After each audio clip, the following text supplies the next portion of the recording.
Hi అండి, welcome to Andhra recipes. Me Indra from Tanuku. నేను ఈరోజు ఘుమఘుమలాడే అల్లం టీ చేస్తున్నానండి. నేనైతే ఉదయం లేవగానే ఫస్ట్ అల్లం టీ తాగి అప్పుడు పనులు స్టార్ట్ చేస్తానండి. నా డే అయితే అల్లం టీతో మొదలవుతుంది. ఈ అల్లం టీ తాగుతూ ఉంటే అల్లం ఫ్లేవర్తో ఘుమఘుమలాడిపోతూ ఉంటుందండి. అంతేకాదండి, ఉదయాన్నే అల్లం తీసుకోవడం హెల్త్కి చాలా మంచిదండి. ఈ అల్లం టీని ఒక్కసారి రుచి చూసారంటే 1కి 4 సార్లు తాగుతారండి. అంత అద్భుతంగా ఉంటుంది. అయితే ఘుమఘుమలాడే ఈ అల్లం టీని ఎలా ప్రిపేర్ చేయాలో ప్రాసెస్లోకి వెళ్ళిపోదాం. ముందుగా స్టవ్ మీద ఒక గిన్నె పెట్టుకొని 2 కప్పుల నీళ్లు పోసుకోవాలి. 2 కప్పుల నీళ్ళకి 2 కప్పుల పాలు పోసుకోవాలి.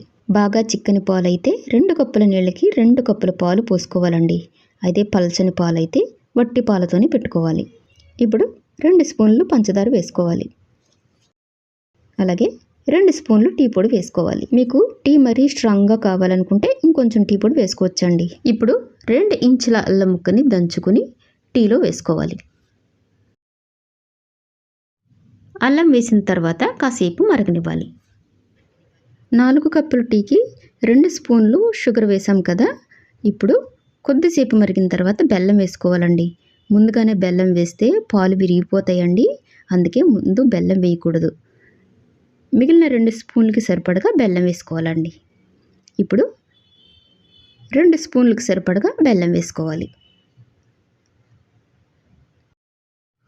ఇప్పుడు 1/2 టీ స్పూన్ మిరియాల పొడి వేసుకోవాలండి. మిరియాల పొడి బెల్లం వేయడం వల్ల అల్లం టీకి మంచి రుచి వస్తుందండి. షుగర్తో పాటు కొద్దిగా బెల్లం కూడా అల్లం టీలో వేసుకోవాలండి. అలాగే కొంచెం మిరియాల పొడి వేసుకుని ఇలా మరిగించుకుంటే అల్లం టీ చాలా అద్భుతంగా ఉంటుందండి.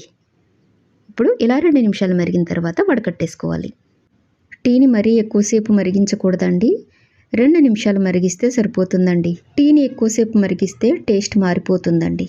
బాగా హెడేక్గా ఉన్నప్పుడు లేదా బాగా అలసిపోయినప్పుడు ఈ అల్లం టీ తాగితే రీఫ్రెష్ అయిపోతారండి.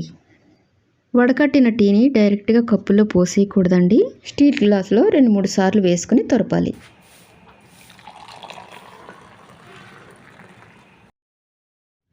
ఇలా తొరపడం వల్ల టీకి మంచి రుచి వస్తుందండి.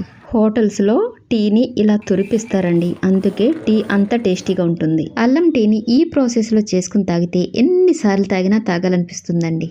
ఇప్పుడు టీని కప్పులో పోసుకుందాం.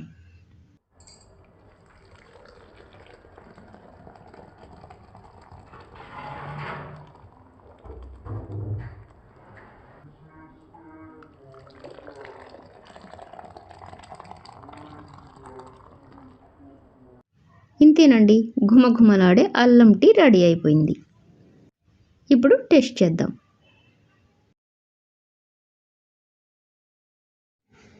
చాలా బాగుందండి. అల్లం ఫ్లేవర్తో చిక్కగా చాలా టేస్టీగా ఉందండి. ఈ అల్లం టీని మీరు కూడా మీ ఇంట్లో ట్రై చేయండి. అలాగే నేను చేసిన ఈ అల్లం టీ మీకు నచ్చితే వెంటనే లైక్ చేయండి, షేర్ చేయండి, నా ఛానల్ని సబ్స్క్రైబ్ చేసుకోండి. మరొక డిఫరెంట్ రెసిపీతో మళ్ళీ కలుద్దాం. Thank you for watching.